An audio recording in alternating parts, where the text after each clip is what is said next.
Bienvenue dans Balance ta vie, le podcast de deux psys pétillantes dans lequel on vous partage nos déséquilibres du moment, nos réflexions et nos actions. On le fait en toute légèreté et humilité pour vous inspirer, vous aider à trouver votre propre balance et kiffer être vous. Coucou Christelle. Salut Christelle. Bonjour. Introduction en matière de peau, c'est ça Lila que tu faisais. La peau sèche. On est super contente de te recevoir. Merci d'avoir accepté de venir parler d'un sujet, qui peut intéresser plein de personnes qui sont passées par là ou pas, qu'on va creuser à deux avec l'objectif vraiment d'en savoir plus, mais de comprendre vraiment ton vécu à toi. Donc pas de bonne, pas de mauvaise réponse. Vraiment, l'idée c'est de savoir comment toi tu as traversé, vécu l'expérience et avec quoi tu en ressors. Donc c'est vraiment ce qu'on va faire ensemble. Mais avant de rentrer dans ce vif du sujet, que je n'ai donc toujours pas dit, qui est « Je fais un bébé solo ». Je peux le dire comme ça? C'est une bonne manière de le dire? Ok.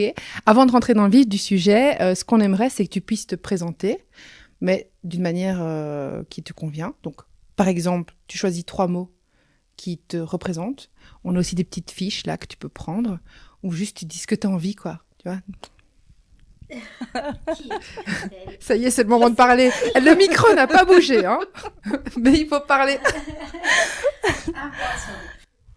Qui je suis? Moi, c'est Christelle. Donc, je vais avoir 43 ans. Et j'ai donc fait un bébé toute seule. C'est une excellente présentation. C'est l'essentiel est dit. Après, tu pourrais peut-être nous partager un petit talent que tu as. Moi, je connais l'un l'autre petit talent. Hein. Le meilleur. Ah. Je suis pâtissière. Ah. Quand tu as dit le meilleur, j'ai imaginé un gâteau. Les gâteaux de Christelle sont formidables. Ok, bah merci pour donc cette présentation avec la petite touche sucrée en plus. On va donc aborder ce bébé toute seule que tu as fait, mais avant peut-être de rentrer dans ce moment, dans ce choix, est-ce que tu serais d'accord de nous partager un peu ta vie dans les grandes lignes avant d'en arriver à cette décision? Quel est ton parcours? Mon parcours, j'ai pas été au bout des études que je voulais faire parce que j'ai découvert les sorties. C'est donc ça. Et voilà. Le point commun. Et donc, voilà, j'ai rencontré plein de gens, plein d'hommes, mais pas celui qu'il fallait, que je voulais. Pas celui que celui que je voulais. Comme papa. Oui. Et voilà, j'ai changé, je travaillais beaucoup dans le milieu de la nuit aussi, oui. Donc c'était pas vraiment favorable à une vie de famille. À cause des horaires. Des week-ends. Ouais. J'avais aucun horaire en commun avec les personnes normales. Avec les personnes qui vivent le jour. Oui. Toi, tu vivais la nuit. Sont-elles plus normales? Les deux. Oui, c'est ça. Jusqu'à vivre le jour. Tu faisais les deux? Je cumulais trois boulots en même temps, pendant très longtemps. Ah oui, donc c'est au-delà des horaires. Qu'est-ce qu'on peut cumuler? Qu'est-ce qu'on peut faire x3 dans une vie? J'avais un mi-temps la semaine, la journée. Et puis le soir, parfois je travaillais chez un traiteur. Et le week-end, dans les boîtes de nuit, le traiteur, un peu tout. Oui, dès que j'avais du temps libre, en fait, je travaillais parce que j'aimais bien. C'est vraiment un plaisir. C'était pas une obligation, oui. C'était quelque chose que tu aimais faire. Oui. Trop bien. Et donc du coup, voilà, les années ont passé avec cette vie ultra active. Et plein de rencontres... parfois foireuse. Il y a des histoires dans lesquelles tu t'es installée et tu t'es... D'abord, est-ce que l'envie d'un enfant, c'est une envie que tu as Depuis toujours. Depuis toujours. Ouais. Donc c'est vraiment un objectif que tu as. À la base, je suis puéricultrice. Oh, ouais. Je voulais être institutrice maternelle. Et c'est là que c'est parti en cacahuète. En fait. Oui. C'est pas mal. Ma vie était comment? Écoute, elle est partie en fait à un moment donné. Voilà. Mais donc... T'as toujours voulu avoir un enfant. Oui, c'était une évidence pour toi que dans ta vie, tu serais maman. Oui. Et donc, t'allais demander aussi si pendant ces années, tu dis, il y a eu des rencontres, certaines rencontres foireuses. Est-ce qu'il y a eu des relations qui se sont plus installées dans le temps ou... une ou deux, mais pas vraiment de une personne avec qui on a emménagé plus ou moins, mais voilà, ça n'a pas duré plus d'un an, un peu moins d'un an et demi. Et là, il y avait tous les projets, mais heureusement. Tu n'as pas concrétisé. Plus loin. Ouais. Mais ou sinon, non. Je pense que mes choix de vie, de boulot et tout ne permettaient pas. Et puis, je sais pas, peut-être que c'est moi, à ce moment-là, qui n'étais pas prête non plus à tout ça. Même si j'en avais envie, j'étais peut-être pas prête. J'avais peut-être d'autres choses à découvrir, à faire, à vivre avant l'enfant, avant le couple, avant plein de choses. Bon, le couple, apparemment, je suis pas encore prête. Après, ce que tu exprimes, c'est très juste. Enfin, moi, en tout cas, je trouve ça très juste. C'est que on peut avoir des objectifs de vie, on peut avoir des envies, et puis les choses se mettent autrement. Quelque part, un objectif, c'est à moyen, long terme, et puis toi, tu te lèves le matin, c'est ton day to day, en fait. Donc, t'es là dans... Le quotidien, quoi. Ouais, clairement. Ouais. Donc, Et du coup, voilà, les années passent. Est-ce que, parce que les années passent, ton envie d'être maman évolue, change, se fait plus pressante, ou s'en va, revient? Comment ça se passe par rapport à cette image-là Mon envie d'avoir un enfant n'a jamais changé. J'ai toujours voulu en avoir beaucoup. Mais du coup, la manière de l'avoir a changé dans ma tête. Il y a une dizaine d'années, je pense. J'en ai parlé, non, un peu plus, 12, 13 ans, parce que voilà, elle a 2 ans et demi, donc c'était avant. Donc pendant une dizaine d'années, j'en ai parlé, je m'étais renseignée sur... Tu veux dire que l'idée de faire... l'idée de faire un enfant toute seule 10 ans avant que ça se réalise, l'idée a germé. Ouais. Et du coup, est-ce qu'on peut s'arrêter sur l'idée qui germe comment ce germe... Oh non, je reviens sur mon histoire de germe. Comment cette graine... Comment cette graine se plante? Du coup, c'est un mauvais jeu de mots. Oh là là, je suis nulle pour ça, tout le temps. Je dis pas les choses correctement. Comment est-ce que l'idée germe? En fait, voilà, c'était juste ça que je devais dire. À force j'étais seule. J'étais seule, je trouve pas la bonne personne, donc à un moment, quand on a vraiment envie de quelque chose, on cherche une solution pour l'avoir. Oui, clairement. Et qu'est-ce que tu as comme... à ce moment-là, donc il y a cette balance entre le constat que tu ne trouves pas d'hommes qui répondent à tes critères pour devenir père, en tout cas le père de tes enfants, cette envie d'être mère, qui est toujours bien là et bien présente. Comment est-ce que tu vas trouver tes réponses? Où est-ce que tu vas chercher?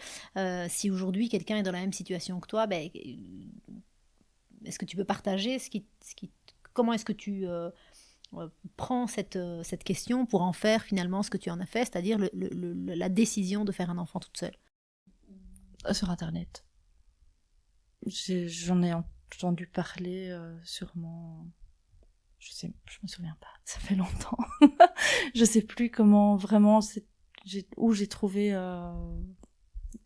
au tout début comment j'ai eu cette idée, mais je l'ai su et puis j'ai cherché. Je me suis renseignée où ça devait être une émission à la télé et oui, sûrement un truc à la télé. Puis j'ai regardé, j'ai vu qu'on pouvait le faire par ici, que c'était possible. C'est possible en Belgique? Oui. Ouais. Et facilement. C'est ça. Ouais. C'est pas le parcours du combattant. Non, plus comme avant. Il y a 10 ans, je pense que c'était un peu plus difficile à ce moment-là et que maintenant ça devient de plus en plus simple pour entamer le parcours. Et autour de toi, t'avais des personnes qui avaient fait le même parcours, qui avaient pris cette décision? C'est vraiment... il y a personne à qui en parler ou avec qui échanger ou de qui prendre des bonnes pratiques? Tu as pris cette décision et tu as fait tes recherches toute seule, quoi. Oui, et puis je pense qu'au départ, c'est en me disant, puisque je trouve personne, je vais l'avoir toute seule. Et plus en me disant, si maintenant j'ai un enfant, c'est pas grave si le papa ne s'en occupe pas, je m'en fiche en fait. Oui. Je veux mon enfant. Mais après, j'ai su qu'il y avait cette solution qui est quand même plus confortable, je pense, quand on a un enfant seul. Qu'est-ce qui fait que tu trouves ça plus confortable qu'avoir un homme parce que ce que tu exprimais, c'était l'option, de faire un enfant avec un homme, et puis, bon, on se comprend, quelqu'un qui n'a pas envie spécialement de s'en occuper ou qui veut s'en occuper, mais en tout cas pas la personne avec qui tu as décidé de créer ta famille. Ça, c'était une option.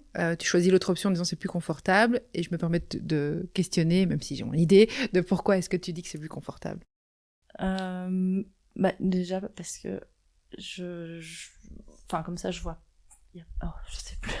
Tu vois pas avec qui dans ton entourage tu ferais un enfant? À ce moment-là, oui, non. Depuis ça, j'ai pas. Oui, mais voilà. J'ai rencontré des hommes qui étaient très bien, qui auraient vraiment pu être le papa de tes enfants. Le papa de mes enfants, mais ça n'a pas collé pour d'autres raisons. Donc voilà, mais et ceux avec qui je m'étais dit, ce serait bien. C'était pas. Et donc tu te renseignes, tu te rends compte que c'est possible, doucement mais sûrement. Ça, c'était du coup il y a 12 ans et demi. Ouais. Plus ou moins. Ouais. Et puis, entre le moment où tu te décides, où l'idée germe plutôt, et le moment où ça se fait, il y a plus ou moins 10 années qui s'écoulent. Oui.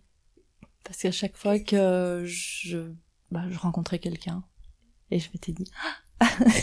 c'est possible que ça se passe autrement, du coup, oui. à chaque fois.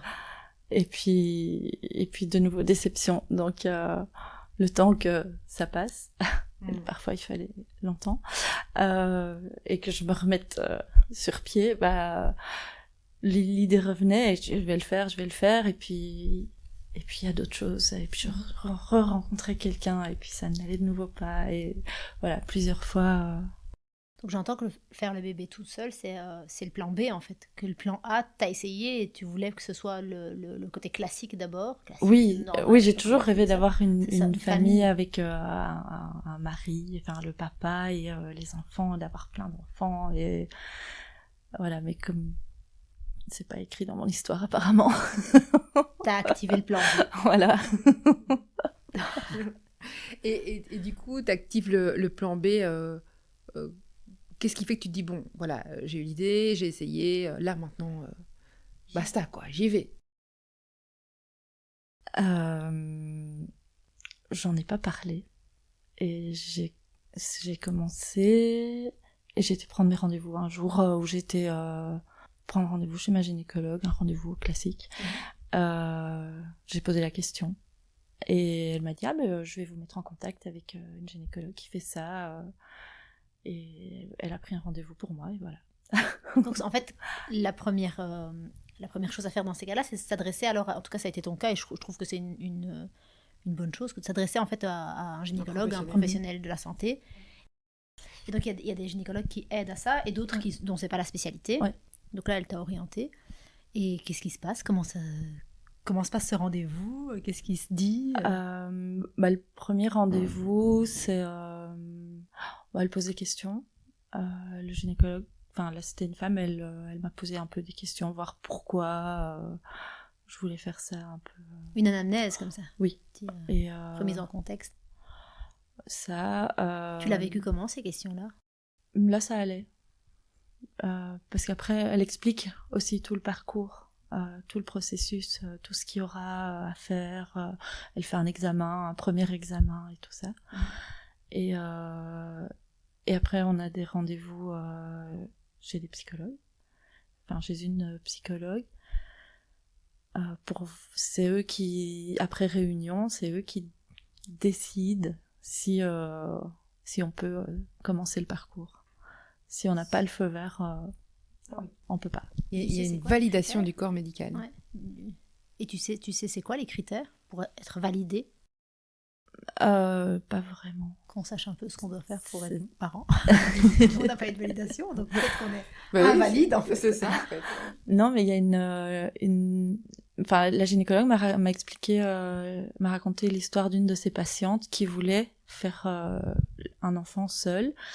Et parce que elle avait l'impression que c'était la seule chose qui lui manquait dans la vie. Elle avait une super carrière, elle avait une super maison, mais elle avait pas d'homme et pas d'enfant, et elle pensait qu'elle voulait un enfant et qu'il lui fallait ça pour y arriver. Et puis après cet entretien avec la psy, elle a changé d'avis. Elle s'est rendue compte que c'était pas ce qui lui manquait dans sa vie. Et que c'était pas ça ce dont elle avait besoin. Donc elle a arrêté, elle a pas été plus loin. Elle n'a pas été invalidée, c'est elle qui a pris conscience que c'était pas un besoin. Oui, c'est pour nous aider à comprendre, enfin, parce que c'est pas je pense que c'est pas exactement la même chose que d'avoir un enfant en couple, que de le faire seul. Il y a tout le après qui est différent aussi, parce qu'il faut savoir expliquer à l'enfant son histoire. C'est pas l'histoire de base, papa et maman, ils sont amoureux, et puis ils sont un câlin, et ici, non.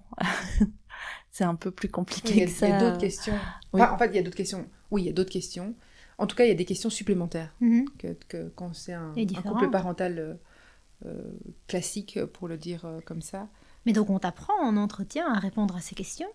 Alors, j'ai eu plusieurs entretiens.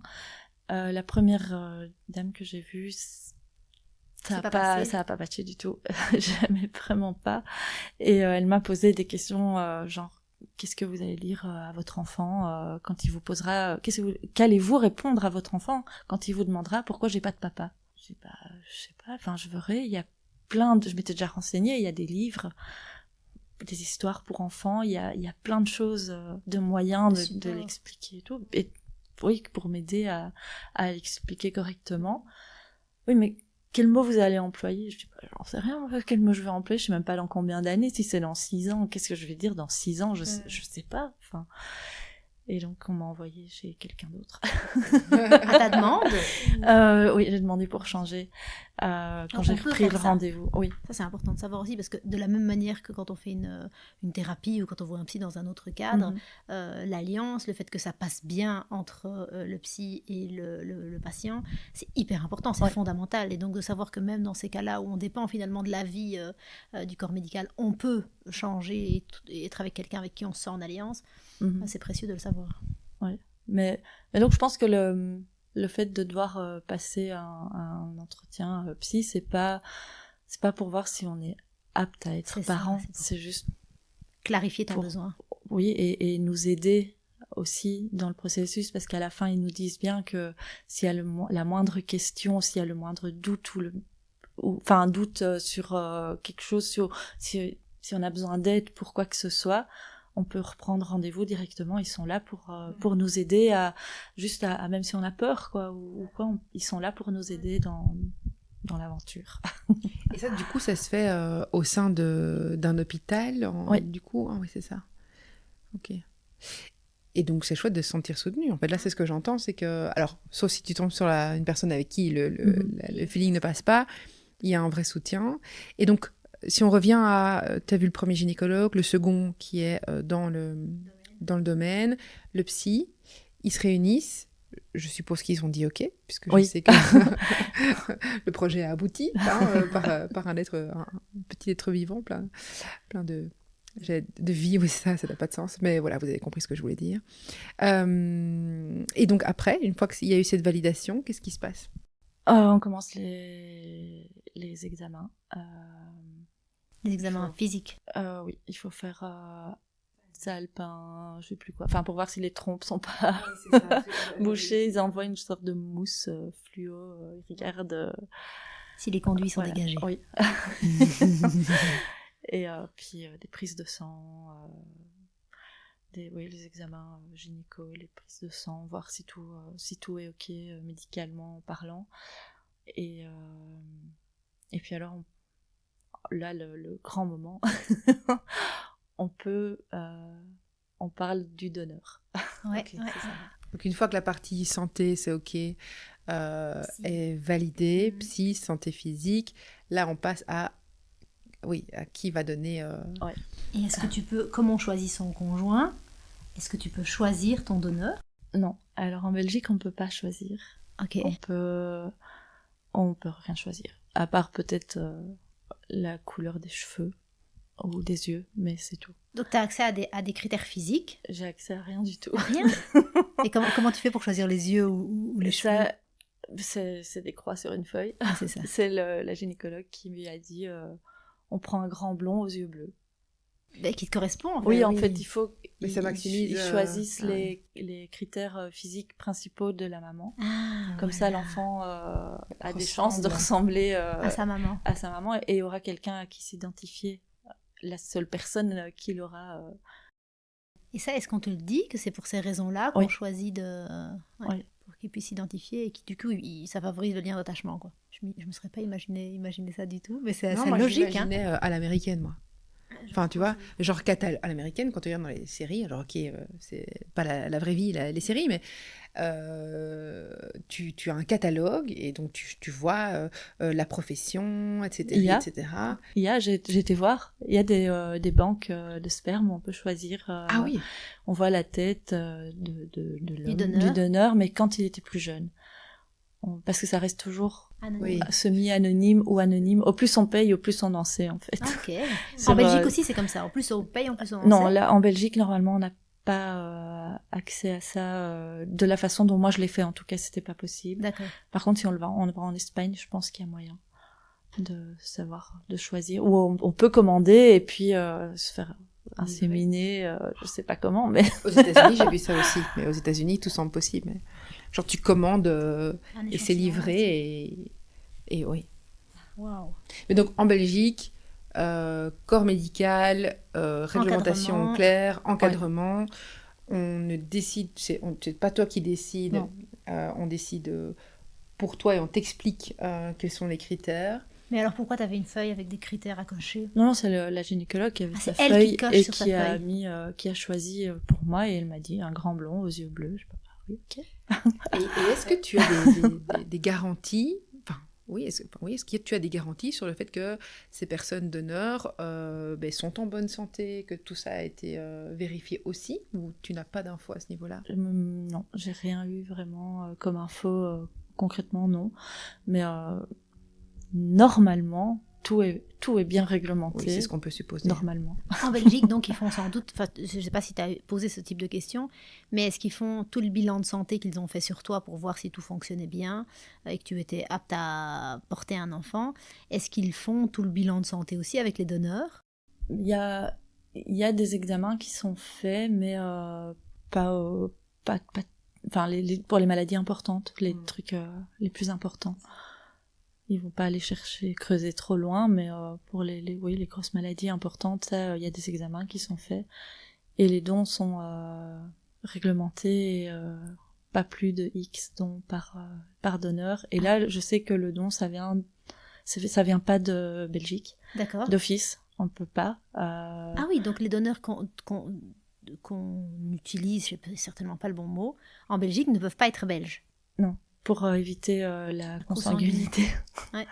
Donc là, le don, il vient d'un pays nordique. J'allais dire, à mon avis, grand blanc, yeux bleus. Oui. J'aurais pas dit l'Italie. Bon. Je suis en train de me poser plein de questions sur je ne sais pas si tu te les ai posées du coup pendant ton parcours, sur le profil des donneurs, dans le sens où qu'est-ce qui amène quelqu'un à donner son sperme? Parfois l'argent. Donc c'est rémunéré. Bah oui, je suis con, je pensais pas à ça. Certainement. Le nerf de la guerre? Oui, Voilà. c'est vrai que j'avais pas pensé à ça et c'est la plus évidente des réponses. Merci. Ouais. T'as dit parfois l'argent, donc il y en a d'autres, des raisons? Bah, il y en a sûrement qui... Vous n'avez pas vu la série sur Netflix avec le serial donneur Non. hollandais? Ah non, j'ai pas vu. Je crois que j'en ai entendu parler, mais j'ai pas regardé. Ouais. Elle vaut la peine d'être regardée? Oui, Ok. mais ça fait peur. Quand on est dans mon cas, ça fait peur. Je l'ai regardé, j'aurais pas dit. Si, c'est intéressant de savoir, mais ça fait peur quand même. J'irai pas regarder en vrai. Je préfère rester avec ta vision de l'expérience. Et c'est un grand blond aux yeux bleus. Donc... Tu t'es projeté à fond, quoi. Ok, donc, cette liste est cochée. Elle est envoyée où? Qu'est-ce qui se passe? C'est ça, qu'est-ce qui se passe? Bah là, après, ce qui se passe derrière, je sais Tu sais pas. Je sais pas vraiment. Maintenant, une fois que tout est ok, bah là, c'est le parcours qui commence pour voir l'ovulation, quand se passe l'ovulation. commencer à faire des piqûres, prendre des hormones, faire tout un truc assez difficile quand même. La PMA, donc procréation médicalement assistée, quand on n'est pas dans le schéma de faire un bébé toute seule et qu'on est en couple, on y a recours parce qu'on a des difficultés en matière de fertilité. Et donc, il y a différents niveaux avec l'objectif de t'aider à avoir un enfant. Ouais. Et donc, je suis interpellée puisque tout fonctionne bien, puisque ça a été vérifié, qu'on fasse quand même le même schéma avec, tu sais, les piqûres, les hormones, alors que, et on y revient, c'est pas quelque chose de facile. Parce que tout a l'air de bien fonctionner. C'est pas parce que tout est biologiquement bien mis au bon endroit que ça fonctionne, parce que j'ai par le passé déjà eu des fausses couches et ça n'a donc c'est pas ça garantit rien. Voilà. Okay, et donc en quoi, évidemment on l'a pas précisé, mais s'il y a des questions qui sont indiscrètes ou auxquelles t'as pas envie de répondre, il faut certainement nous le dire et pas y répondre. Donc moi je pose des questions par curiosité, par envie de comprendre, mais voilà. Et donc, en quoi est-ce que c'est difficile, ce parcours dont vous parlez? Moi, je ne connais pas du tout de PMA, de prise d'hormones, de piqûres. Qu'est-ce que ça a quand il faut se faire les piqûres. Toi-même? Oui. Oh. C'est les piqûres tous les soirs pendant une semaine, enfin quelques jours pour stimuler l'ovulation. Ok. Tous les jours à la même heure, dans le ventre. C'est un petit stylo, hein, comme un diabétique. Comme un diabétique, oui. Et puis après, il faut bien suivre, les dates. Regarde, parce que dès que l'ovulation est là, on a, je crois, c'est même pas 24 heures pour se rendre à l'hôpital pour avoir l'insémination. Donc on doit appeler l'hôpital et dire voilà, aujourd'hui, ou même avant de commencer les piqûres, aujourd'hui je suis au premier jour de mes règles, et donc il nous dit voilà, vous pouvez commencer à vous injecter machin, à faire tout ça, ou vous devez venir à l'hôpital. Et il y a vraiment tout un processus à suivre. Avec les rendez-vous, les piqûres et tout ça. Tu dois organiser ton agenda aussi, j'imagine, professionnel aussi, en fonction de dates auxquelles ça tombe, quoi. Auxquelles c'est bon, pour lesquelles c'est se libérer assez facilement pour les rendez-vous. Ouais. Ce qui rajoute de la difficulté à la difficulté. Oui. Et est-ce que ça va fonctionner du premier coup? Est-ce qu'il faudra plusieurs essais? Ça dépend. Chez moi, ça va pas fonctionner du premier coup. Il y en a que ça marche du premier coup. Et c'est une insémination et c'est parti. Moi j'ai fait deux inséminations qui n'ont absolument rien donné, pas une accroche, rien du tout. Et donc ce qui est très perturbant, c'est que comme on prend des oestrogènes, on a tous les symptômes d'une grossesse sans rien avoir. Donc ça c'est quand on attend la prise de sang, parce que c'est suivi de très près, plus près qu'une grossesse normale, et on le sait très tôt. Donc après même pas 2 semaines, on doit aller faire une prise de sang pour voir si ça a fonctionné, et on doit attendre les résultats toute la journée. Tu rentres chez toi et t'attends qu'on te sonne. C'est des journées très très longues, surtout quand on oublie de vous appeler. Oui, évident, en fait tu te mets de l'autre côté, le flux, etc. Oui, bien sûr, mais toi c'est ta vie. C'est ta vie, ouais. Donc voilà, après quand on apprend que non, ça n'a pas fonctionné, c'est un peu dur, surtout qu'on est seul. Mais oui. Et pendant tout ce parcours, justement, tu dis t'es seule. Est-ce que tu t'entoures de personnes qui vivent le parcours avec toi, ou tu le vis vraiment en solo? Oui, parce que t'as dit j'ai commencé sans dire à personne. Les premiers rendez-vous. Ah oui, c'est ça. J'ai pris mes rendez-vous, et puis après, avant de vraiment que ça commence, j'en ai parlé à mes parents. Je leur ai expliqué. Là, c'est dur. Ouais. C'est tout à fait ok. Écoute, c'est tout à fait normal. D'office, à un moment, je devais pleurer. Oui. Ça a été l'annonce aux parents. Prends ton temps, respire, vraiment. Mais ça n'a pas été très bien accueilli au départ. Ils comprenaient pas mon choix. Mon envie, oui, mais pas mon choix. Tu devais te résigner à ne pas avoir d'enfant parce que tu n'avais pas trouvé le bon papa? Oui, peut-être. Ou, oui, je sais pas, ou continuer à espérer dans le vide, j'en sais rien, mais c'est pas assez conventionnel. Ça ne l'était pas en tout cas pour eux. Ma grand-mère. Inconcevable. Oui, c'est ma grand-mère, enfin, elle a passé 90 ans, donc c'est vraiment un autre monde. Ouais. Donc ça a été l'annonce qui a été difficile pour la famille. Est-ce que tu as pu échanger avec tes parents pour qu'ils t'expliquent en quoi c'était difficile pour eux? On se parle pas beaucoup chez moi. Donc déjà parler de ça, c'était un challenge en soi. Oui, sinon on se parle pas énormément de tout ça. Mais je leur ai quand même demandé si parce que de toute façon, j'en fais qu'à ma tête. Quand on me dit ne le fais pas, c'est sûr je le fais. Mais c'est ça. C'est un incitant plus qu'autre chose. Je ne vois pas du tout de quoi tu parles. Mais donc je leur ai demandé si je me lançais dans cette aventure, s'ils étaient prêts à m'aider, parce que je me doutais bien que toute seule ça allait être compliqué, qu'il y allait avoir des jours plus difficiles que d'autres et que j'aurais besoin d'aide. Et ma maman m'a tout de suite dit oui, et mon papa il était voilà. Il a fallu un peu le temps qu'il cogite tout ça et que ça fasse son petit bonhomme de chemin dans sa tête, quoi. Et puis maintenant, enfin voilà, une fois que le bébé est là, papy gâteau, évidemment, oui, c'est ce qui semble le plus évident. Je sais pas si on peut dire évidemment. Non, c'est pas toujours comme ça, je pense, mais là tant mieux si c'est bien le cas. Oui, parce qu'il fallait leur demander, effectivement, j'imagine, pour les aspects pratico-pratiques, de logistique et d'être là concrètement parlant, mais aussi d'accepter d'être grands-parents de cet enfant. Aussi, c'est investir ce rôle, quoi. Oui, ça, je suppose, enfin, ils en avaient envie. Maintenant, on n'a pas on a une, comment, je sais pas, c'est une famille, mais moi j'ai fait un enfant toute seule. Mon frère, ils ont accueilli, ils sont famille d'accueil. Pour une petite Lila. Oh, trop bien. Qui doit être fantastique. Oui. Elle a un an demain. Oh, trop bien. Joyeux anniversaire à elle. Mais donc, il rêvait...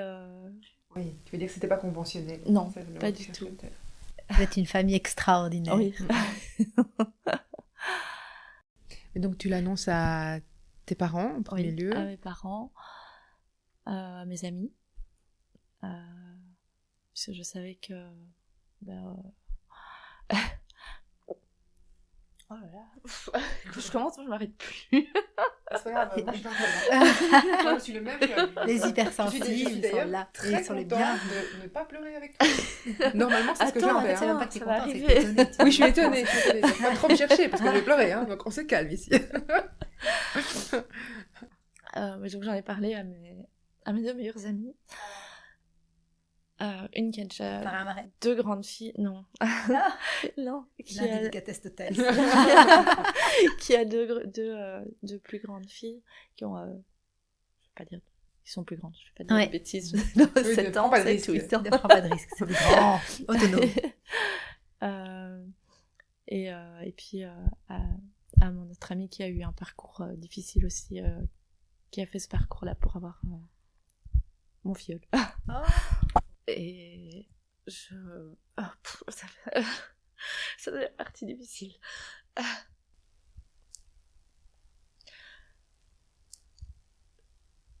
Ouais. J'ai pas eu enfin moi personnellement, c'était, même si c'était voulu la façon de le faire, j'ai pas eu tout passait super bien. Au côté niveau médical. grossesse, tout vraiment, j'ai eu une grossesse de rêve, pas malade, pas rien, pas de nausées, juste très fatiguée, mais aucun souci. Surtout pour une grossesse à 40 ans. Donc tout s'est vraiment très très bien passé. Mais par contre, je me suis sentie par moments très seule et pas comme j'avais projeté. Oui, pas comme j'avais pensé être soutenue par mon entourage.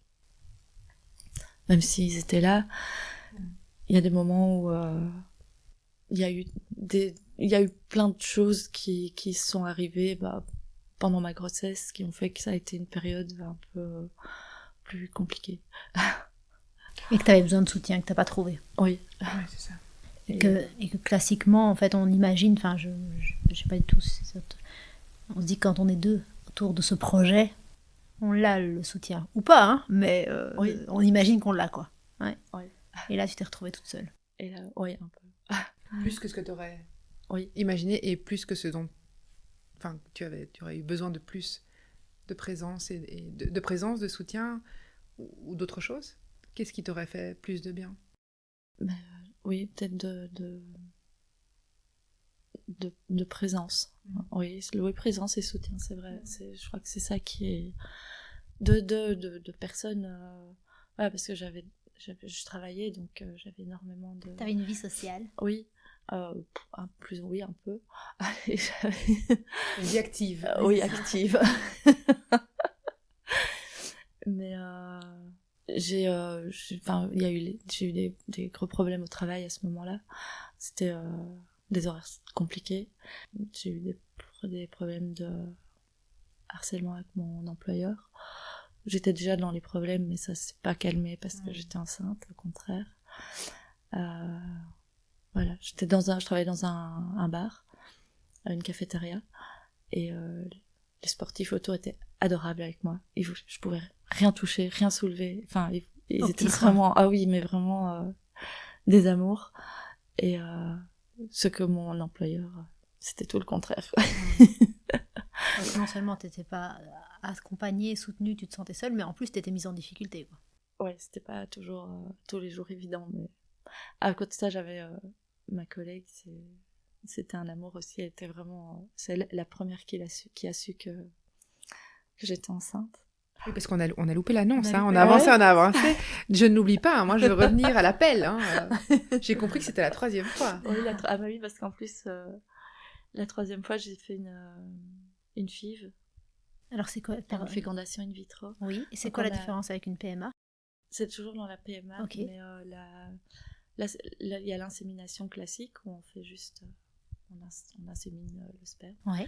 Et puis la FIV, c'est quand on prélève les ovules et qu'on fait dans une petite boîte. C'est ça. Donc après, on t'injecte oui, l'ovule déjà fécondé. C'est ça. Ouais. Et à côté de ça, avant ça, il prélève les ovules. C'est une opération, c'est une hospitalisation de jours. On reste 2-3 jours à la maison. Enfin, ça dépend. Il y a des femmes qui ont plus de difficultés, qui supportent moins bien ou quoi. Moi, ça s'est bien passé, plus ou moins bien passé. Enfin oui, non, ça s'est bien passé. Et après, il faut voir, parce qu'on a avec ça, on a des piqûres 2 fois plus fortes. Pour vraiment essayer d'avoir le plus d'ovules possible, viables et de bonne qualité. Moi, j'en ai eu, je crois qu'ils ont réussi à en prélever, j'en avais 5 qui étaient de très bonne qualité. Il y a 1, 2, 3, 4, 5, je crois. C'était, ou A, B, C, D, je sais plus comment. Enfin, mais moi, j'avais 2 ou des AA. Ouais, je crois que c'était 2 AA. Ah, c'est ça. Les classes en fonction de la qualité du. Et j'en avais 3. Oh, je sais plus ce que je raconte. 3 qui étaient vraiment bien. Après ça, une fois que ça a été congelé, ils les ont à la décongélation. Il faut voir ceux qui sont encore, qui tiennent le coup encore, quoi, qui sont encore vivants. Et là, j'en avais 1. Enfin, il y en avait 2, mais il y en a un il m'en reste encore un au congélateur. J'allais te demander du coup. Ouais. Et donc là, on m'en a remis un. C'est ça. Ouais. Et donc, tu avais cette première chance avec le fait de savoir aussi que tu avais une seconde chance au congélo. Oui. Et Et voilà, puis après, on attend, je sais plus, les jours, j'ai des problèmes avec les dates, les jours, les chiffres. En plus maintenant. Depuis, t'as tellement d'autres choses qui remplissent ton quotidien. Oui. Je crois que je vais donner les 3/4 de ma mémoire.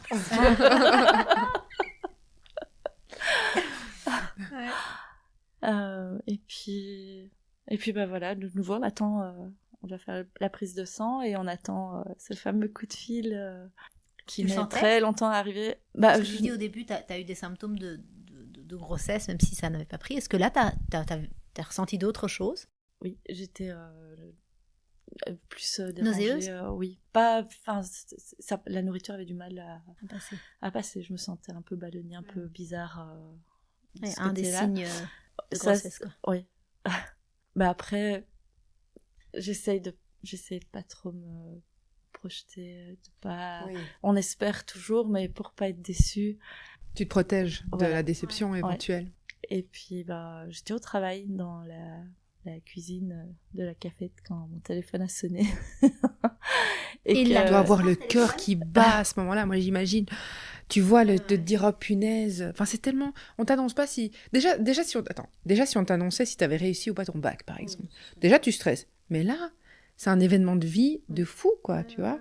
Enfin bref, je stresse à ta place, mais voilà. Pardon, ton téléphone sonne.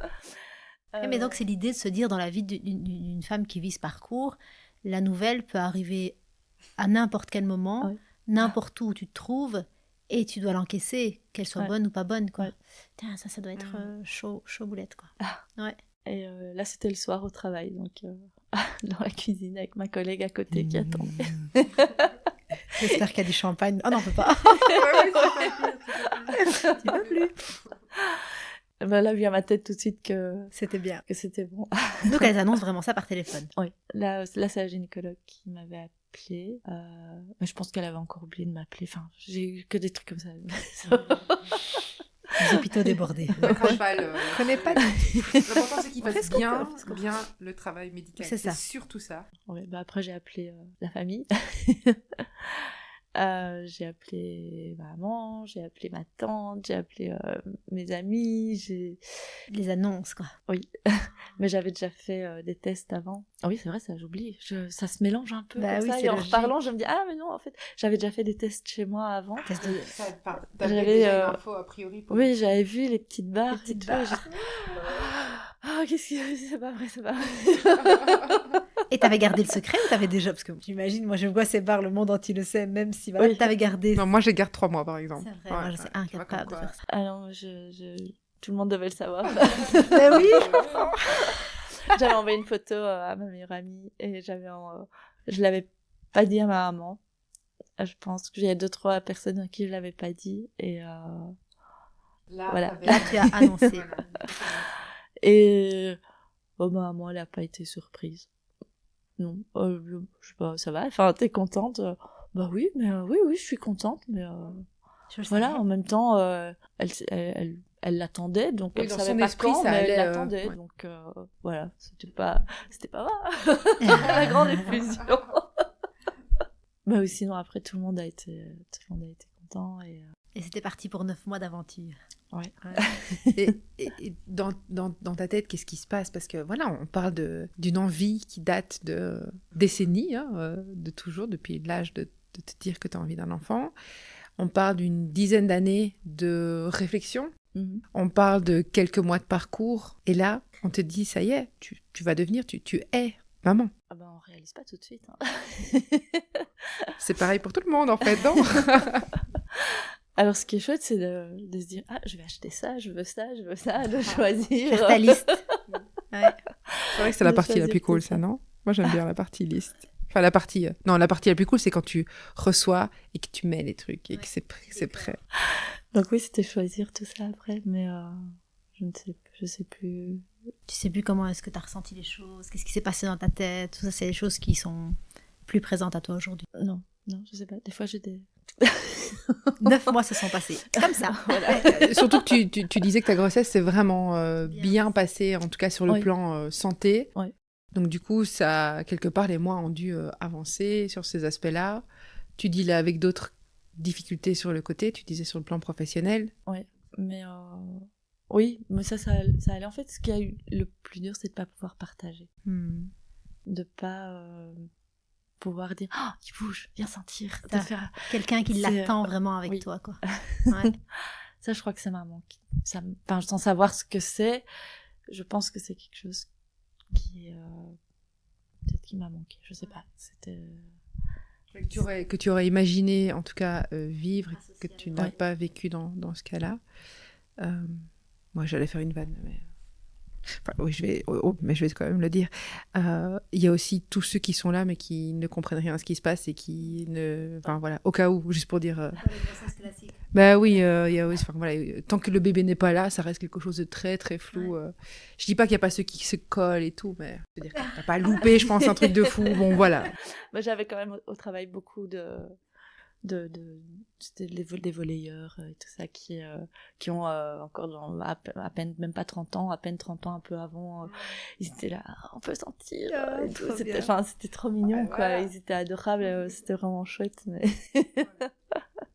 Et au fur et à mesure qu'on avance, la date de l'accouchement arrive, de cette rencontre. Comment est-ce que tu le vis ? Est-ce que tu te poses des questions par rapport à ce jour de l'accouchement ? Est-ce que tu le planifies ? Oui, j'ai pas... Alors moi, je suis pas du genre à me renseigner beaucoup à l'avance. Je vis les choses... Quand elles se présentent. Voilà.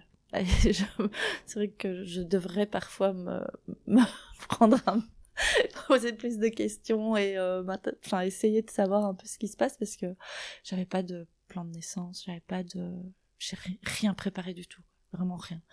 J'ai pas été visiter la maternité avant. Oui, c'est vrai qu'il y a des gens qui font ça, plan de naissance, visite de la maternité. T'as fait ça, toi ? Attends, tu me connais. Ouais, non, moi non plus, j'ai pas fait ça. Ça me rassure. Je suis un tout petit peu plus préparée pour le deuxième, mais au niveau kiné respiratoire. Ça, ce que j'ai fait de mieux, quoi, tu vois. Et pour le deuxième. C'était de toute façon déjà un peu tard. Ouais, moi, c'est pour l'allaitement. Pour le deuxième. J'ai tellement galéré pour le premier qu'effectivement, le deuxième, j'ai fait... Mais à part ça... Ça va. Je sais pas si on est représentatif d'un ensemble, mais... Voilà. Mais est-ce que tu t'es... La question que je me pose, c'est est-ce que tu voulais être accompagnée le jour de l'accouchement ou tu voulais y aller seule ? Je voulais y aller seule. Maintenant, tout s'est pas passé comme prévu. Le voisin est venu avec moi. Il s'est incrusté. Non. C'est là que tu dis oui. Exactement. J'ai changé de gynécologue pendant mon parcours. Ok. Parce que je trouvais que la première n'avait pas le temps. Après m'avoir oublié, et puis ne pas remettre de rendez-vous quand on sait pas trop quoi. Donc j'ai changé de gynécologue, toujours au même hôpital, j'étais à Delta. Et là, la gynécologue, quand on était à quoi, elle était prévue pour le 31 décembre. Le terme était pour le 31 décembre. Une festive, comme maman. C'est vrai en plus. Elle avait trop bien choisi. Et la gynécologue m'a dit que pour une grossesse, parce que même à 40 ans, déjà à 40 ans, c'est une grossesse gériatrique. C'est le mot. C'est gériatrique, c'est chaud. J'avais déjà entendu ça. Ah ouais, c'est vrai. C'est gériatrique. Et même si tout se passe bien, elle a voulu me faire accoucher plus tôt. Parce qu'elle a dit que c'était risqué à mon âge d'accoucher. À terme. Voilà, d'attendre aussi longtemps. Alors qu'il y avait vraiment zéro souci. Tout était nickel, il n'y avait aucun problème. Les sages-femmes étaient très étonnées à la maternité quand elles m'ont vu arriver pour un déclenchement parce que elle n'était pas prête à arriver. Ouais. Et je parle de l'accouchement à ma gynécologue dans les dernières visites 3 semaines avant, ou 2 semaines avant, 3 semaines avant. Avant la date prévue de terme, ouais. Et puis donc elle me dit, ça serait mieux de prévoir machin. Je dis c'est vrai que moi d'un côté ça me rassurerait de savoir le jour où elle va naître que ce soit déclenché parce que je suis seule. Si ça arrive et que je suis seule chez moi, qu'est-ce que je fais ? Il faut que j'ai le temps d'appeler quelqu'un, que quelqu'un vienne me chercher, qu'on aille me conduire. À Bruxelles, j'habite à Wavre, donc c'est... Ça faisait de la route. Donc, juste pour le côté rassurant, je préférais que ça se passe, qu'on la déclenche, mais proche du terme, pas aussitôt. Et puis, le rendez-vous d'après, une semaine après, elle me dit, ah ben voilà, j'ai une date, ce sera le 20, on était le 16. Oh. Le 16 décembre, et elle me dit, ce sera le 20. 4 jours après. J'étais pas prête. J'étais clairement pas prête. J'ai rien su dire. Et puis je suis rentrée, il a fallu tout préparer, terminer les préparatifs en vitesse. Consciente que tu n'étais pas prête à ce moment-là? Tu te dis, c'est pas le moment pour moi? Oui. Ok. Ah oui, moi j'avais pas fini tout ce que j'avais à faire, donc c'était pas le moment. C'est ça, tant qu'on ne s'est pas mis à nettoyer son frigo, à monter les escaliers, à nettoyer les fenêtres, c'est que c'est pas le moment. Oui, et puis je voulais pas ça comme ça. De base, j'aurais préféré ne pas avoir de déclenchement. C'est vrai que par facilité, c'était... je trouvais que c'était plus prudent. Je sais pas, ça c'était quelque chose qui me stressait quand même un peu. Ouais. Et voilà, le rendez-vous a été pris. Et le 20 au soir, je suis arrivée à l'hôpital pour le déclenchement avec ma maman qui m'a accompagnée jusqu'au bout. Ça va recommencer, attention, non. Welcome.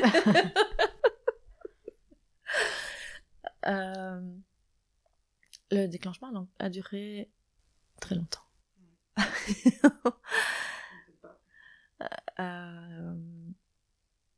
La chambre était bien, confortable, tout était bien. Mais donc le 20, ils ont déclenché avec un tampon qui n'a rien fait pendant un petit moment.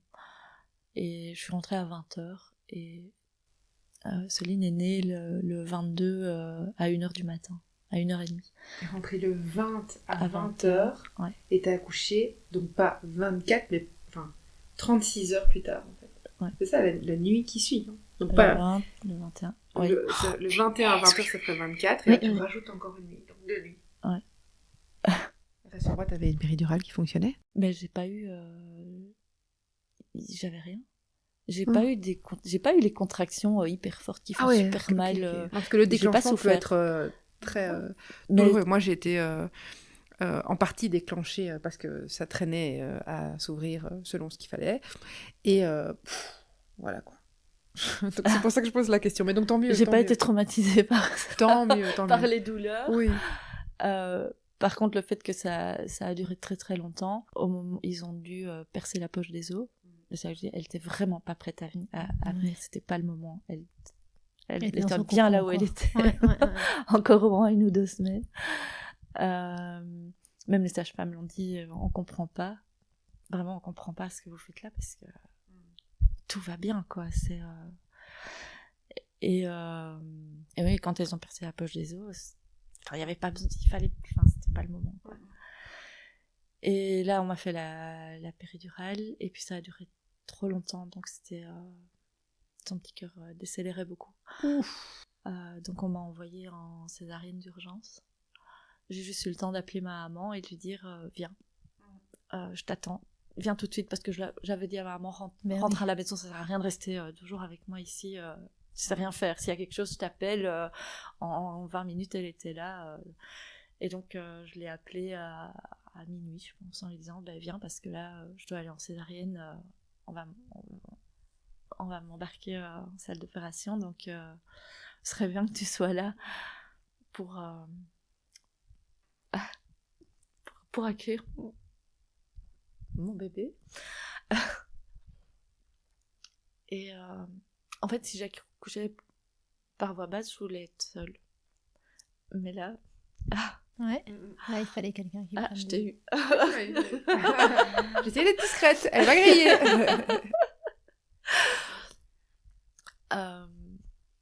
Et donc, dans les 20 minutes, ma maman était là et elle est juste arrivée, on l'a installée dans la salle d'accouchement et puis on m'a emmenée en salle d'opération. Elle est restée dans la salle d'accouchement et toi tu vas en salle d'opération. C'est toujours comme ça que ça se passe quand on a une césarienne, tu sais pas? Je sais pas. Ici, comme c'était ma maman, et je pense qu'ils m'ont demandé si je voulais... je sais pas si elle pouvait être avec... avec moi, mais je voulais pas que ma maman soit avec moi. Il y a des choses, je le faisais seule, je voulais le faire seule aussi, et oui, surtout, et ça aussi, mon intimité, on n'est pas... c'est ma maman, mais on n'est pas proche à ce niveau d'intimité. À ce niveau-là, non. C'est pas ça votre relation, quoi. Non. Vous devez respecter la relation jusqu'au bout, quoi. Oui. Et quand le bébé arrive par césarienne, tu peux le prendre tout de suite ou c'est ta maman qui prend le relais parce que non, les infirmières et les sages-femmes l'ont mis sur moi directement. Alors c'est vraiment une équipe incroyable. Les gens ont été tellement gentils avec moi. La sage-femme que j'ai eue était vraiment adorable. Je trouve que les sages-femmes, elles ont une place tellement importante dans l'arrivée du bébé. Big up à toutes les sages-femmes gentilles. D'être seule, comme j'étais seule, elle a pris un peu... Enfin, au moment de la péridurale, c'est elle qui est venue me tenir la main. Et je trouvais ça vraiment... hyper touchant et précieux. Oui, et c'était important. Ça m'a fait du bien à ce moment-là d'avoir ce soutien. Ouais. Même si je suis forte et que je fais tout toute seule. Oui, on sait. Que t'as besoin de personne. Voilà. Ça, c'est dit. Avec un petit soutien de temps en temps. Oui. Quelqu'un a quand même envie d'être là pour soutenir, on ne dira pas non, mais... C'est pour lui faire plaisir. Et dans la salle d'accouchement, j'ai des photos de ma fille qui naît. Trop bien. Donc elles ont pris même elles ont pris mon téléphone et ils ont été rechercher mon téléphone pour me faire des photos de la césarienne. Ouais. En fait. On n'a pas de photos de notre accouchement. Non. Je suis pas sûre que moi perso ce soit un regret, mais voilà. Les sages-femmes pensent à des choses auxquelles les hommes ne pensent pas. Enfin, tous les hommes ne pensent pas. Les nôtres en tout cas. Oui, c'est ça. Les nôtres, ils pensent à tomber dans les pommes. Il est tombé dans les pommes. C'est un autre sujet, je te raconterai. Ok. On te donne ta fille, on l'a mis sur toi. On me l'a mis sur moi. Et puis après, là, il faut me recoudre, me refermer. Et donc là, ils ont été chercher ma maman, qui est venue dans la salle à côté. Et ils l'ont assise sur une chaise entre les deux salles, mais dos à moi, parce que j'étais quand même sur la table d'opération avec le ventre ouvert, donc c'était pas génial. Tout le monde n'est pas fait pour voir. Surtout ma maman. Elle risquait de tomber dans les pommes. Et donc ils lui ont donné ma fille. Voilà, donc elle a un lien spécial avec sa grand-mère quand même. Césarienne, ça veut dire récupération facile, pas facile? Comment tu te sens après tout ça? Dans ton corps, dans ta tête? Je pense que ça a été... Je pense que j'ai peut-être mieux vécu d'être cousue là qu'autre part. S'il faut choisir. Je sais pas, mais ça me stressait beaucoup.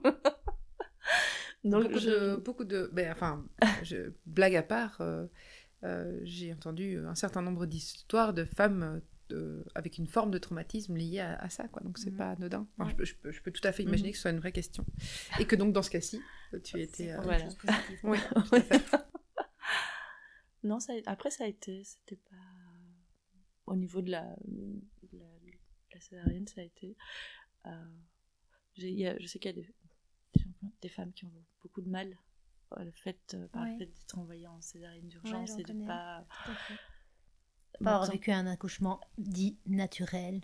Oui, alors maintenant c'est comme ça, et puis pour toi c'était pas un problème. Elle est là, elle est en bonne santé, elle va bien, on va bien toutes les deux, donc c'est le plus important. C'est ça. J'ai pas trop souffert, donc pourquoi me plaindre? Et cette question d'avoir fait ce bébé toute seule, le moment où tu sens ton bébé, où tu l'as posé au pot à pot, est-ce que c'est une question qui t'occupe au moment où tu la rencontres? Non, elle est là, et quel prénom je vais lui donner? Tu n'y avais pas pensé avant? Si, mais j'en avais plusieurs. Elle a la tête de s'appeler comment? J'avais deux choix qui, après avoir fait 50 listes, de prénom parce que je me disais, c'est chouette, je peux tout choisir toute seule et tout. Et à la fois, t'as pas de contre-avis. C'est difficile. C'est difficile. Ouais. J'avais... Je pense tu sais, 20 ans plus tard, quand l'enfant détestera son prénom. Enfin, je dis 20, 15 ans plus tard, quand il détestera son prénom. Oh, mais toi, t'es très imbu de ta personne. Et que, tu vois, tu peux dire, ouais, c'est pas moi, c'est l'autre, tu vois, qui a choisi. Ah oui, c'est ça. Tu peux tu as cette responsabilité. Ouais. Tu pourrais dire c'est grand-mère. Elle ne savait même pas. Elle l'a pas su avant de l'avoir dans les bras. Oui, tenu, ouais. Ça, le prénom, je l'ai tenu secret. Et il y avait le choix entre quoi? C'était oui, c'était Soline ou Sohan. Ah ouais, donc deux beaux magnifiques. Et quand je l'ai vue, petite blonde, ça a été Soline. J'adore ce prénom. Et rencontre avec ta fille, premier pot à pot, première concrétisation de ce bébé que tu as fabriqué pendant à peu près 9 mois. Je crois que je réalise pas tout de suite que ça y est, elle est là. En même temps, je suis envoyée en salle de réveil. Je sens plus mes jambes. C'est trop bizarre. Et c'est ma maman qui a ma fille dans ses bras. Et donc je suis un peu déconnectée de ce qui se passe. Et oui, parce que du fait de la césarienne, j'étais un peu plus endormie. J'étais consciente, mais il y a eu plus de produits et tout, donc je suis un peu... Dans le gaz. Et puis fatiguée parce que j'ai pas dormi des masses non plus depuis 2 jours. Et puis ça va tellement vite. Ouais, c'est ça. Tout passe tellement vite que je crois que je réalise pas tout. On est gardé le même nombre de jours à l'hôpital que si on a une grossesse classique? Non, une grosse. Donc c'est l'accouchement qui détermine la durée, je pense. Ici avec une césarienne, c'était 4 jours. En tout cas, j'ai eu un jour en plus. Par voie basse, c'est 3 jours s'il n'y a pas de complications. Voire moins quand c'est pas le plus premier enfant et qu'il veut partir plus tôt. Oui, c'est ça. Mais là, c'était rentrer chez elle plus tôt. Pas longtemps après le Covid, donc il y avait encore des restrictions. Il y avait encore des restrictions parce que j'ai pas pu avoir de visite. À part ma maman. Donc, c'était...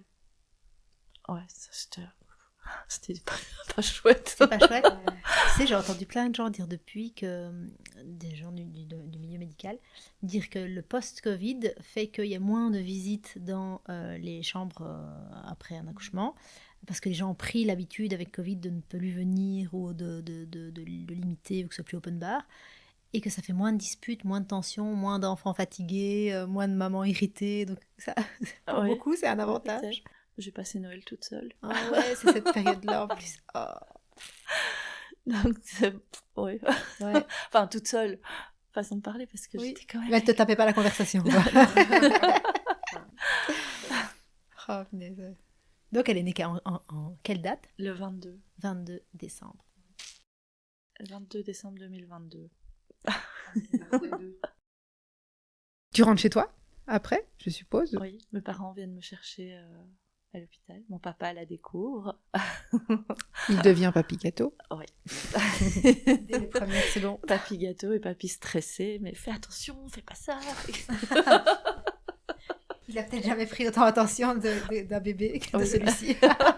Pourtant, il en a eu 2 avant. Oui, mais bon, quand on est papa, c'est pas la même chose que quand on est papy. Oui. Et puis, oui, je rentre à la maison et là, elle est là. Ma maman reste avec moi. Elle dort chez moi.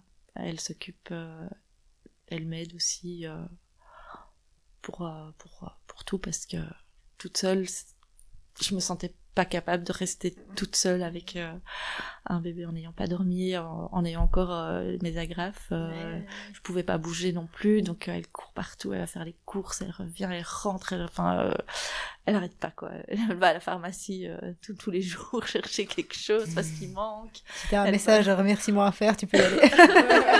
C'est maintenant. Donc oui, heureusement qu'elle est là. Encore maintenant. Ouais. Merci maman. Ouais. Parce que le retour à la maison, t'es chez toi sans ton bébé, et puis tu rentres et d'un coup il y a un bébé.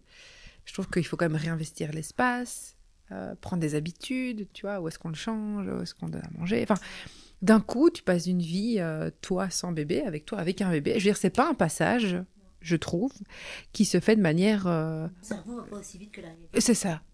Ça, c'est une belle manière de le dire. Enfin, je sais pas ce que toi t'en penses. Oui. Moi, c'est souvenirs que j'en ai en tout cas. Oui, de toute façon, on est rentré et j'avais tout préparé, tout organisé. J'ai tout changé quelques jours après Mais parce oui. que ça allait pas du tout. C'était la théorie. Donc le change, l'endroit, son coussin allongé a atterri sur le plan de travail de la cuisine parce que c'était l'endroit le plus proche de l'évier, C'est le ça. plus pratique, le plus grand et voilà. Alors que Tu tout passes s'est du bien beau aménagé. au pratique. Ça, c'est le résumé de l'arrivée du bébé. Le beau ne reste pas très longtemps beau. Non, c'est clair. Ouais, Voilà. Les principes et puis la réalité, le beau et puis le pratique. C'est vraiment... Et aujourd'hui, elle a quel âge, cette petite Saline? Elle a 2 ans et demi. 2 ans et demi. Et avec le recul que tu as 2 ans et demi plus tard, quel regard tu as sur toute cette expérience et ce choix que tu poses à un moment donné, malgré des avis contraires? J'ai eu raison d'aller jusqu'au bout et de la voir parce que je pense que c'était la meilleure chose qui pouvait m'arriver. Une autre déclaration. C'est trop beau. On lui enverra dans Ah, c'est 15 ans. 18 ans. Non, avant. Pendant l'âge ingrat. Ah ouais. Pour qu'elle s'apaise un petit peu. L'adolescence. Dès que tu On nous dis verra qu'elle fait sa l'adolescence. crise d'adolescence, on lui renvoie. Petit SMS. Ou à ce Ça va. moment-là, SOS. repenser. Et hop, on le lui envoie. C'est vrai, tu dis petit SMS, il n'y aura plus d'SMS. Ouais, non, tu dis un bouton mental. Tu penses à nous, on sera informés par Chatty. Quelqu'un pense à vous, que vous allez rencontrer en date du... Est-ce que ça t'a changé? Oui. Comment? Enfin, ça m'a changé. Oui et non, mais je crois que je reste toujours. Je sais pas si j'ai vraiment. Enfin, il y a des choses. Oui, il y a des choses qui ont changé. J'ai grandi un peu parce que je reste toujours une adolescente au fond de Une moi. grande ado. L'adolescente est souvent présente.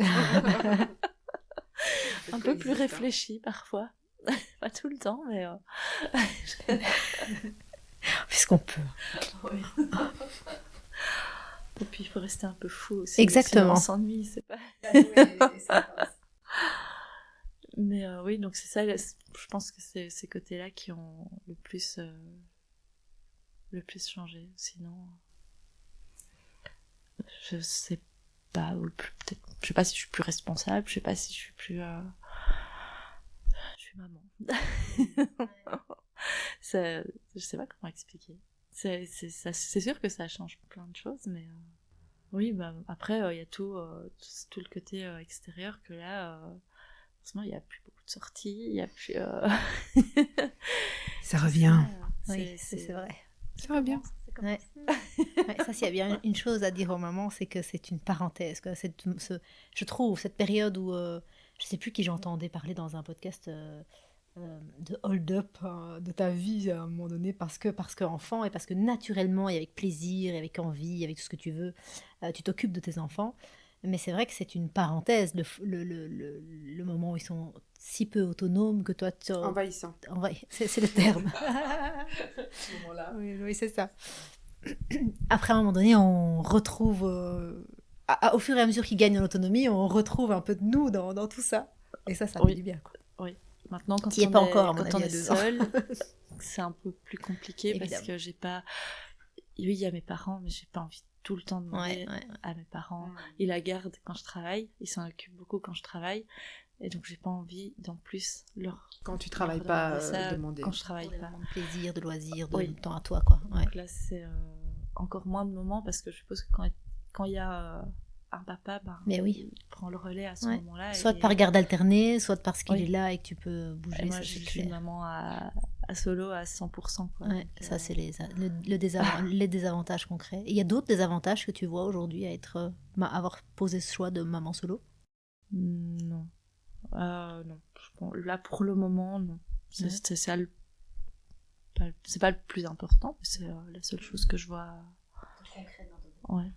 Et des avantages, du coup à être maman solo? décider toute seule, ça je pense. Hein. On peut tout choisir toutes. Du prénom à la marque des Le couches. prénom, l'école, tout. Ouais. Voilà, je me dispute avec personne. Non, avec toi-même. Quel mauvais choix. Qu'est-ce que je vais faire? Oh là là.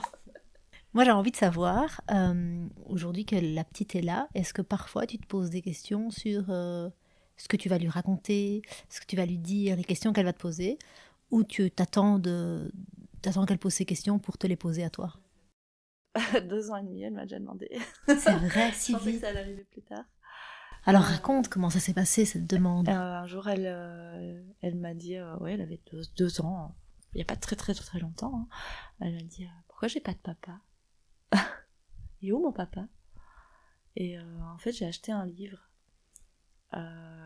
que j'avais déjà vu, je m'étais renseignée depuis longtemps, donc j'avais vu ce livre c'est une illustratrice qui a fait un parcours PMA, qui a 2 enfants. Et je trouvais son livre très chouette. Et donc je l'avais acheté. C'est quoi le titre, qu'on puisse le référencer aux mamans qui vivent le même parcours que toi? Tu peux nous l'envoyer après. Hein. J'ai fait un bébé toute seule. J'ai fait un bébé toute seule. Oh, je sais plus. C'est pas Mais grave. c'est tu pourras Alice nous de l'envoyer. Page. Alice de Page. Ouais, elle fait vraiment des chouetteries. Elle raconte son histoire en fait à son petit garçon. Et elle a fait ce livre parce qu'elle ne trouvait pas d'autres livres pour enfants qui racontaient l'histoire comme elle l'avait vécue réellement. Et comme on a eu le même parcours, bah, ça raconte, sauf que c'est un petit garçon et moi c'est une petite fille, mais je mets Soline dans l'histoire. Ouais. Et je lui raconte son histoire. Donc maintenant, sa maman, c'est une super héroïne.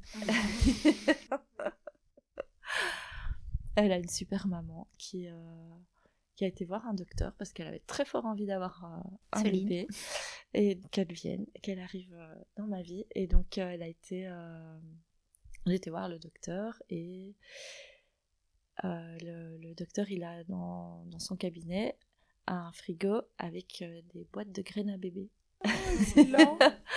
Et donc il a mis une petite graine dans le ventre de maman et puis Soline est arrivée. C'est là. En gros, hein, c'est ça. Qui raconte l'histoire. Voilà. Et comment elle a pris cette réponse? C'est passé. C'est ça. Elle a une réponse à sa question. Oui, elle est encore petite pour exprimer, je pense, autre chose par rapport à ça, et à part le fait de demander il est où mon papa, parce qu'elle en elle envoie des papas ailleurs. Elle envoie, oui. Ouais. Et mais sinon, parfois elle commence à s'inventer des histoires avec un papa. Alors je dis, mais tu sais bien que Céline, elle a pas de papa. Elle a une super maman qui fait papa et maman. Maman, moi j'ai une super maman. Maman, c'est une super héroïne. Et ça, c'est... ça te comble. Oui. Ouais. C'est trop beau. C'est touchant. Est-ce que tu penses à un deuxième enfant? Non. Oh, le nom, il était d'une évidence. Tu sais que t'en as encore un dans le frigo. Oui, mais j'en fais don. T'en fais don? Oui. On peut faire ça? Oui. Comment ça se passe alors? Pardon, moi je découvre un moment. Je ne savais pas non plus. On nous fait juste signer un papier après la procédure pour voir si on veut les garder, si on veut les détruire, ou si on veut en faire don pour quelqu'un qui pourrait en avoir besoin dans les 5 ans. Si on ne l'utilise pas dans les 5 ans, si moi je l'utilise, il me reste encore 2 ans et demi pour changer d'avis. Changer d'avis. Et après les 5 ans, il peut être donné il est offert à quelqu'un, à une autre femme. Offert, tu fais fais bon ce mot, parce que c'est un cadeau. Ouais. Purée, à quelqu'un qui ne sait pas avoir d'enfant. Ouais. Wow. Et tu sais si ça se fait en Belgique ou si c'est là aussi, c'est les mêmes règles, pas en Belgique mais ailleurs. Ça doit être les mêmes règles. Ouais. Oh, c'est vraiment incroyable. Quel cadeau. Est-ce qu'il y a des choses, des éléments du parcours, des temps, des moments, des informations à avoir qu'on n'a pas abordées et qui pour toi te semblent vraiment importants, précieux à partager avec quelqu'un qui envisagerait le même parcours ou qui est dedans? L'aspect financier. L'aspect financier, c'est vrai. Oui. Je trouve pour moi, je trouve que c'était abordable. Ici, la façon dont moi je l'ai fait, parce qu'on a les soins de santé qui sont remboursés, toutes les visites gynécologues, les examens et tout est remboursé par la mutuelle, tout est pris en charge. Et la seule chose qui n'est pas prise en charge du tout, c'est le prix de la paillette. C'est quoi le sperme. Le sperme. Le don n'est pas pris en charge, et ça c'est... quand moi je l'ai fait maintenant, c'était genre 300 € à notre charge. Ouais. Mais au-delà de ça, tout est remboursé. Donc... Et ça, c'est bien expliqué, toutes ces différentes étapes, ou tu découvres un petit peu au fur et à mesure les choses? Vu que je me renseigne pas toujours beaucoup sur le fond des choses. Te dit quoi? Te dit tout le parcours, ou c'est vraiment toi qui dois du coup faire la démarche Et puis je sais pas si j'ai eu... elle était très bien dans son occupée. boulot, mais vu que je ne pose pas énormément de questions, je sais pas si j'ai eu toutes les réponses, toutes les informations. Oui, toutes les infos comme ça. Donc je suis pas la meilleure source pour... Oui, pour... Toi, tu vis les choses et tu les vis bien. J'ai envie de te dire, t'es une source d'inspiration très intéressante. si tu devais...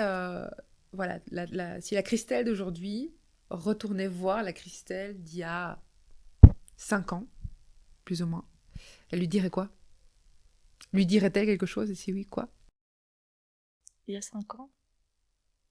Je sais pas, vas-y, commence plutôt, fonce. On aura peut-être un deuxième après. Vas-y, fonce, crois-y, oui. n'aie pas peur. C'est dur au début, mais après c'est que du bonheur. Même si ça reste quand même dur, certains jours. On va pas se mentir. Non. De toute façon, être parent, c'est un job. Encore plus, Ouais, clairement. Après, je me suis... Là, maintenant, à l'heure actuelle, je me suis jamais sentie aussi bien que maintenant. Parce qu'il y a plein de choses. Il y a ma fille, en premier, qui a son âge, et ça, c'était très important, parce que la période bébé... T'as pas aimé? C'est pas mon truc. Alors oui, c'était mon bébé, mais elle avait des problèmes... gastriques.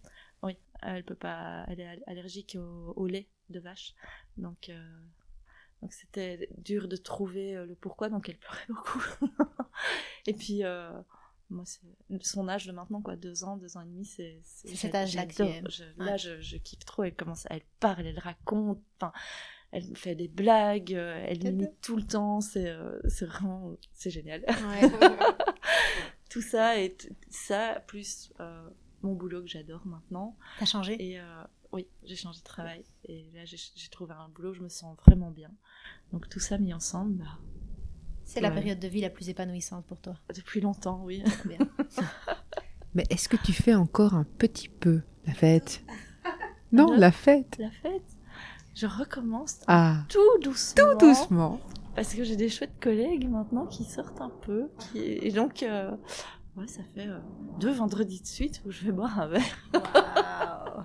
Ça, l'étincelle a repris.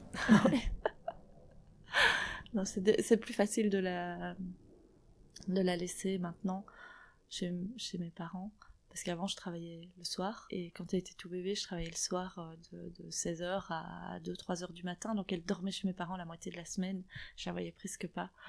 Maintenant je l'ai avec moi tout le temps, donc le week-end, c'est ça. Le vendredi, comme je travaille le samedi matin pour l'instant, je peux la laisser dormir, et donc j'en profite. La question de la fin, ouais. La question de la fin, c'est notre question signature. C'est si tu pouvais partager un conseil, un avis, quelque chose pour les personnes qui nous écoutent, qu'est-ce que tu dirais? Qu'est-ce que tu laisserais de cette interview et de ce moment de vie que toi tu as vécu et que tu continues de vivre? Je dirais quand même à toutes les femmes qui pensent et qui ont peur, foncez, allez-y. C'est une belle histoire qui commence. C'est un beau voyage à faire avec son enfant, c'est vraiment... ça peut être que bien. N'ayez pas peur. Voilà, n'ayez pas peur. Ça en vaut la peine. Ouais. Oui, ça en vaut vraiment la peine. Ah, j'ai envie de t'applaudir. Merci beaucoup, Merci Christelle, à d'avoir vous. partagé tout ça avec nous. Merci d'avoir écouté cet épisode. On a à cœur qu'il vous ait inspiré. Si c'est le cas, pensez à le partager autour de vous, à déposer vos étoiles et à vous abonner pour ne rien manquer. On se retrouve la semaine prochaine avec un nouvel épisode et d'ici là, sur Instagram et YouTube. À bientôt!